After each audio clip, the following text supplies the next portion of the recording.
Assalamualaikum warahmatullahi wabarakatuh. Jumpa lagi di Good Night YouTube channel. Apa kabar nih teman-teman? Semoga kalian yang menonton video ini selalu diberi kesehatan dan dilancarkan rezekinya. Pada kesempatan kali ini kita kedatangan cerita horor dari seseorang.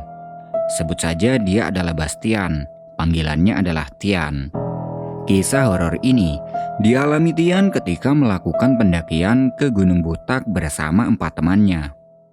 Sebut saja 4 temannya itu adalah Cakra, Dava, Evan, dan Dwi. Jadi di pendakiannya itu banyak banget kejadian horor yang mereka jumpai. Bahkan sampai ada yang hampir membuat mereka celaka. Ini cerita serem banget.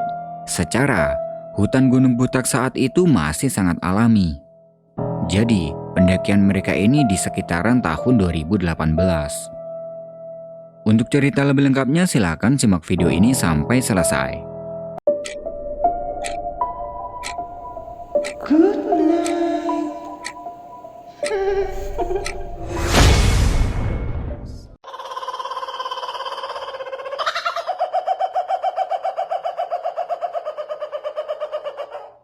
Awal cerita, waktu itu Tian, Dava, dan Evan ini membuat agenda mendaki gunung.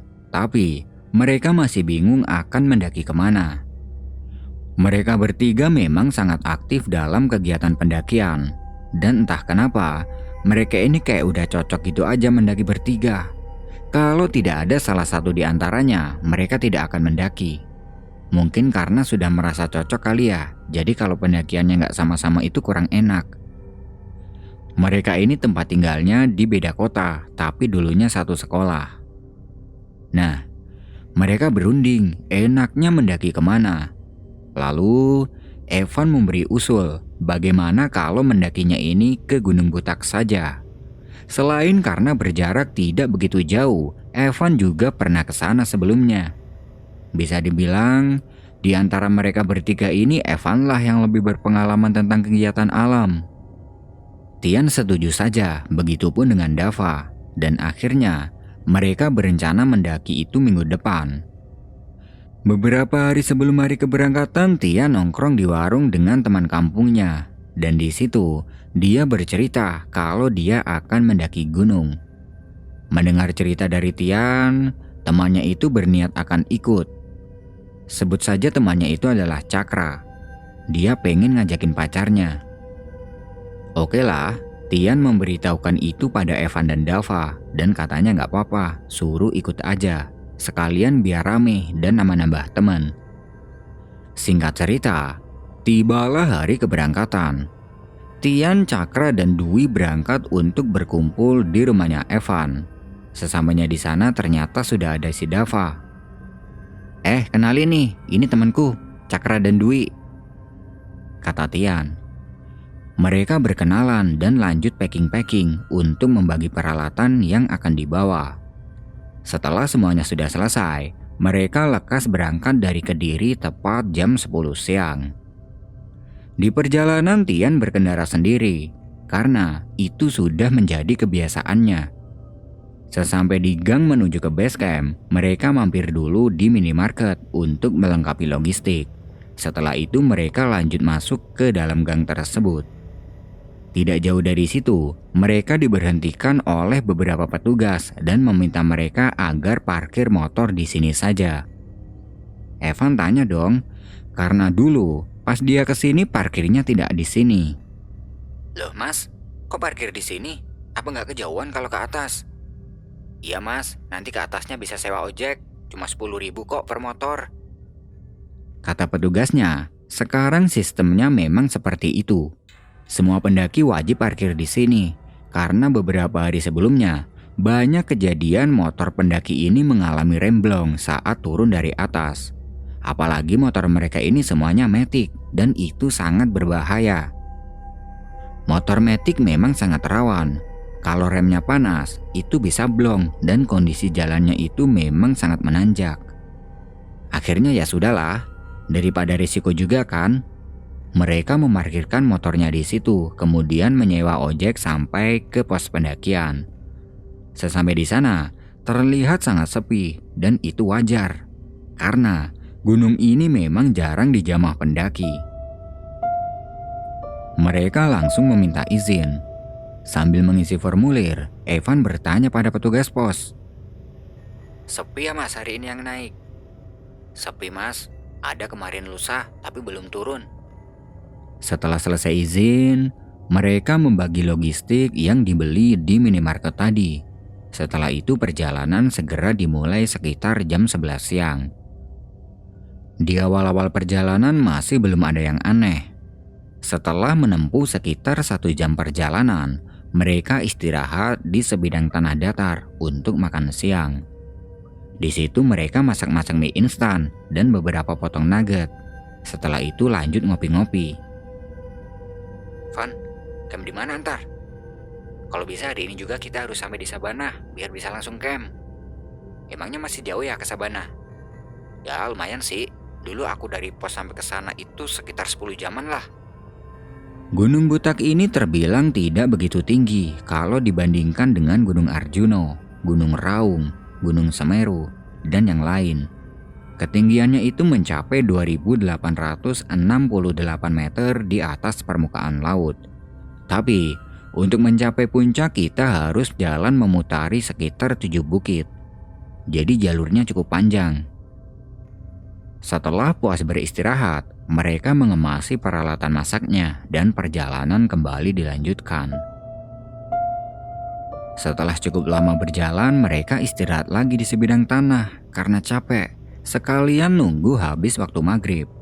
Karena kan kalau maghrib itu katanya para makhluk halus ini pada mulai keluyuran. Kalau istilah Jawanya itu adalah Sande Olo. Yang dari Jawa pasti pernah dengar kan? Nah, di situ mereka duduk-duduk sambil ngemil cemilan. Setelah cukup lama istirahat, perut terasa keroncongan. Dan karena merasa lapar itu, Tian memberi saran ke yang lain. Kalian pada nggak lapar? Gimana kalau masak dulu? Jangan, sekalian ntar aja kalau udah sampai di Sabana. Menurut Evan, Sabana sudah dekat. Beberapa jam lagi juga sudah sampai. Akhirnya ya sudahlah, Tian menahan laparnya dulu. Dia makan cemilan saja untuk mengganjal perutnya.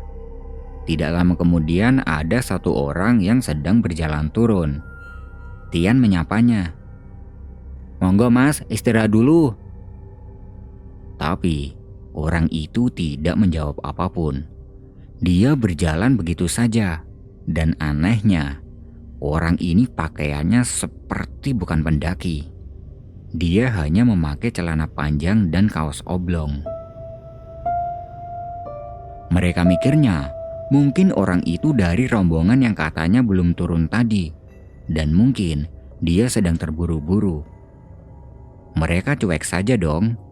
Dan setelah sudah dirasa habis waktu maghrib, mereka melanjutkan perjalanan lagi. Beberapa langkah berjalan ke depan, jalurnya terasa cukup ekstrim, melewati hutan pinus yang sangat lebat. Di sebelah kiri adalah tebing dan di sebelah kanan adalah lembah. Jadi, di sini mereka harus ekstra berhati-hati. Karena salah injak saja, bisa-bisa terperosok ke dalam lembah.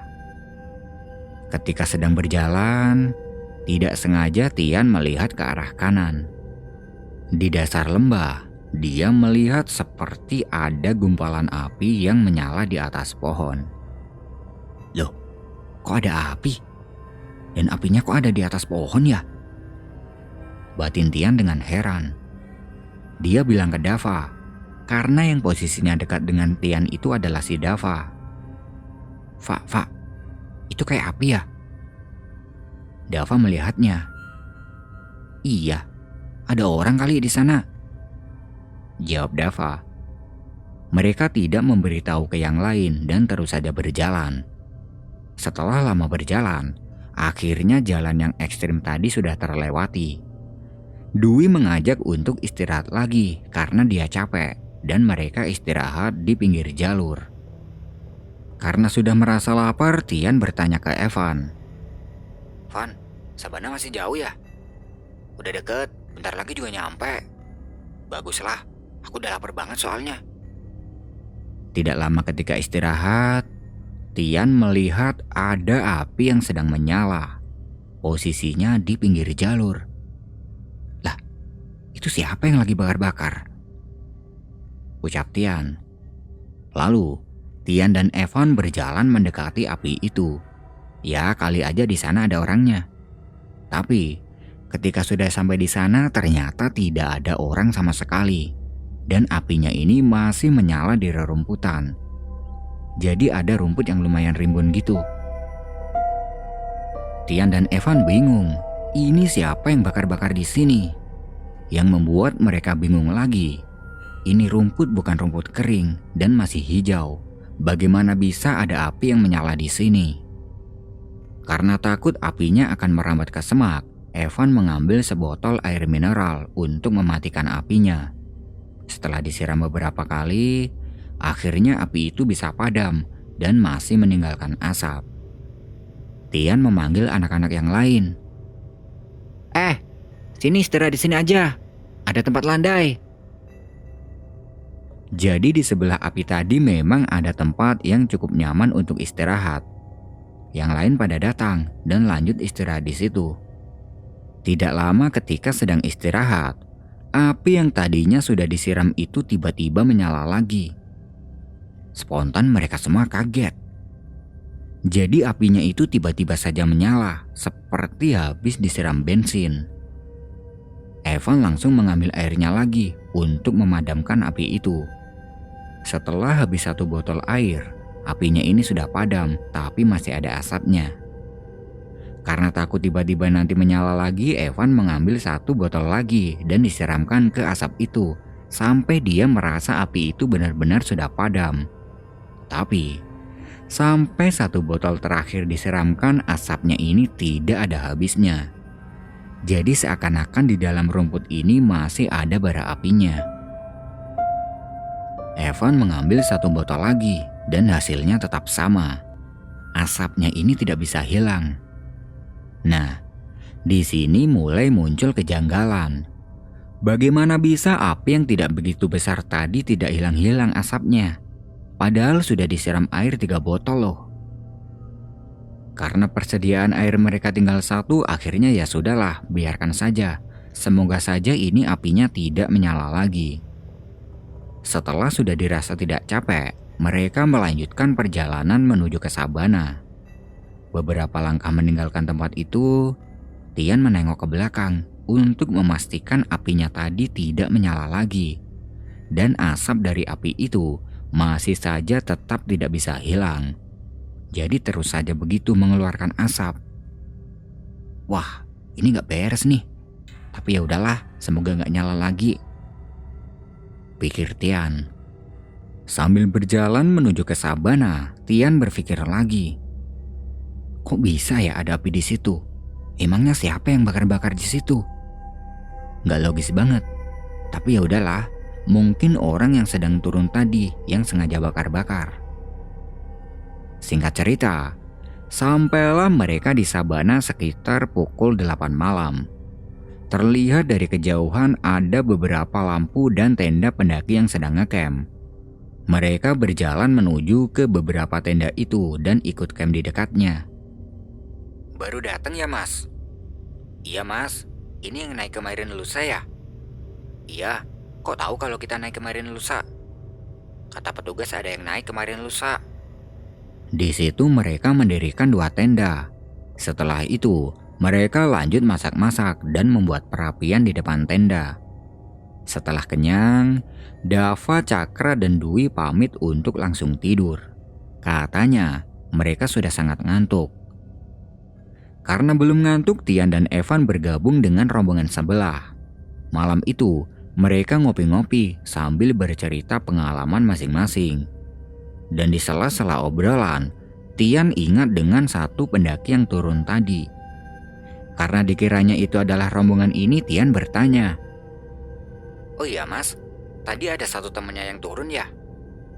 Enggak, kita cuma berempat ini aja kok, dan gak ada yang turun duluan. Loh, tapi tadi ada kok 1 orang yang turun. Bukan dari rombongan kita mungkin. Nah, ini aneh.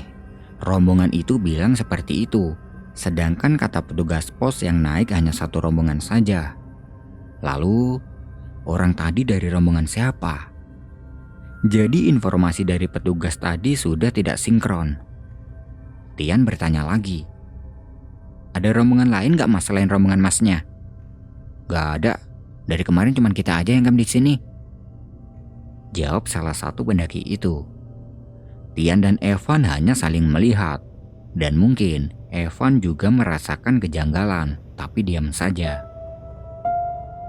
Akhirnya ya sudahlah, gak usah dibahas lagi. Mereka berpikir positif saja.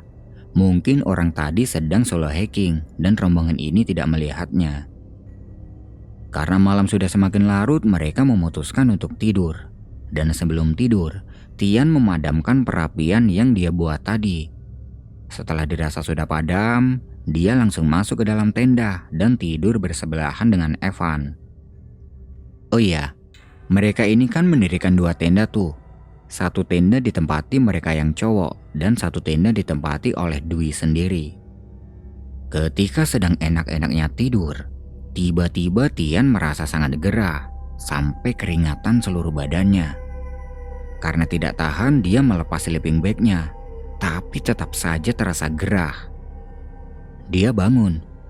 Dengan keadaan yang masih setengah ngantuk, dia melihat di depan tendanya ini seperti ada cahaya yang sangat terang. Sama Tian diperhatikan, dan terdengar seperti ada suara gemuruh api yang menyala. Dari dalam tenda cahaya itu terlihat sangat jelas. Nah, Tian mikirnya itu adalah bara api sisa perapian tadi yang masih menyala. Wah, pantesan aja jadi gerah gini. Ini bisa-bisa ngebakar tenda nih, batin Tian.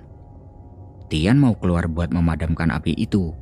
Dan belum sampai dia membuka pintu tenda, bayangan api itu terlihat mumbul ke atas. Loh, kok apinya bisa terbang? Tanpa berpikir panjang, dia langsung membuka tendanya. Dan api itu terlihat semakin ke atas, sampai di atas tenda. Ketika sudah dibuka, dia langsung keluar dan langsung melihat ke atas tenda. Tahu apa yang ada di depan matanya? Gumpalan api yang sangat membara. Tingginya itu kira-kira 10 meter di atas tenda. Pelan-pelan, api itu turun, seakan-akan akan jatuh ke tendanya. Tian sangat panik tidak karuan, dan spontan dia langsung berlari sambil teriak ketakutan. Api itu pelan-pelan terbang ke arah Tian, dan di situ Tian semakin ketakutan. Dia mau balik ke tenda tapi tidak bisa karena gumpalan api itu masih ada di dekat tendanya. Dia berlari berputar-putar sambil teriak, dan gumpalan api itu pelan-pelan mengikutinya. Karena sudah ketakutan, dia ini tidak fokus dengan kondisi jalannya, hingga akhirnya dia terjatuh. Nah, ketika sedang jatuh itu, dia ini sudah tidak bisa berbuat apa-apa. Dia hanya bisa teriak minta tolong. Untungnya, gumpalan api itu tiba-tiba mengarah ke atas. Semakin ke atas, semakin ke atas. Hingga akhirnya, perlahan api itu meredup dan hilang. Tian berusaha berdiri dan akan kembali ke tenda. Dan belum sampai dia berdiri, terlihat teman-temannya pada datang untuk menolong Tian. Yan, kamu kenapa Yan? Ngapain malam-malam di luar? Ada api, gede banget. Aku habis dikejar. Api? Mana ada api? Udah hilang, tadi terbang ke sana. Evan, Dava, dan Cakra membantu Tian untuk kembali ke tenda. Sesampai di depan tenda, 4 orang dari rombongan sebelah datang. Ada apa mas? Kok pada bangun? Ini teman kita, katanya habis dikejar api. Dikejar api? Di mana apinya? Udah hilang mas, tadi terbang ke sana. Nah, semua orang pada bangun nih. Kemudian mereka duduk di depan tenda sambil membahas api yang katanya Tian tadi. Menurut rombongan sebelah, bisa jadi itu adalah Banaspati.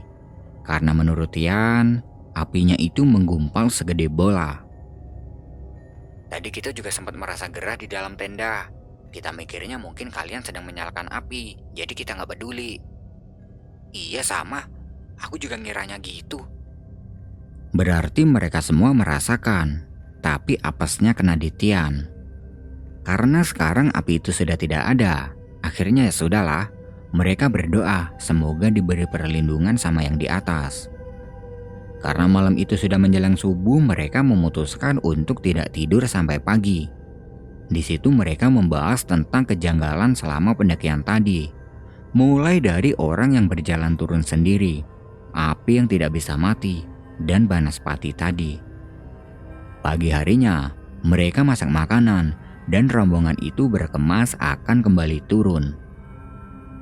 Mas, kita balik duluan ya. Semoga sukses sampai di puncak, ucap salah satu dari pendaki lain. Oh iya mas, hati-hati ya, jawab Tian. Pagi itu mereka berunding mau lanjut summit apa tidak. Karena menurut Evan jarak tempuh ke puncak ini hanya sekitar 1 jam. Akhirnya mereka putuskan untuk pergi ke puncak saja. Setelah dari puncak nanti akan langsung turun agar tidak kemalaman di jalur. Karena takutnya Banaspati yang semalam itu datang lagi. Singkat cerita, sampailah mereka di puncak Gunung Butak sekitar jam 8 pagi. Di puncak sangat sepi, hanya ada rombongan mereka saja. Setelah puas di puncak, mereka kembali ke sabana dan langsung mengemasi barang-barangnya untuk kembali turun. Sebelum turun, mereka mengisi air di sumber untuk bekal perjalanan turun. Dan di perjalanan turun mereka mencari bekas api yang kemarin yang mereka siram menggunakan air. Tapi saat itu tidak ada. Sepanjang perjalanan mereka tidak menemukan itu. Aneh kan? Harusnya adalah bekas bara apinya, tapi kok mereka tidak melihat. Sedangkan kemarin mereka ingat betul kalau api itu ada di pinggir jalur. Bahkan sampai kembali di perkebunan warga pun mereka tidak menemukan sisa api itu. Sesampainya kembali di pos, mereka sedikit cerita kepada petugas, dan petugas pun sampai heran. Katanya, kalau didatangi Banaspati itu jangan lari, kalau lari dia bakalan ngejar. Dari sini Tian berpikir, pantesan pas aku lari Banaspati itu malah mendekat. Tapi mau gak lari gimana? Orang itu kelihatan jelas banget. Kalau gak lari ya takutnya disikat kan? Ini gila sih. Apa salah mereka sampai-sampai Banaspati itu datang dan hampir mencelakakan mereka? Tapi ya udahlah. Yang penting di antara mereka tidak ada yang kenapa-napa. Sore itu mereka langsung cabut dari base camp. Dan syukurlah mereka bisa kembali ke rumah dengan selamat. Nah, itu tadi adalah pengalaman horor yang dialami oleh Tian dan teman-temannya ketika sedang melakukan pendakian ke Gunung Butak. Terima kasih buat teman-teman yang sudah nonton video ini sampai selesai. Aku pamit undur diri dulu ya. Good night and see you next time.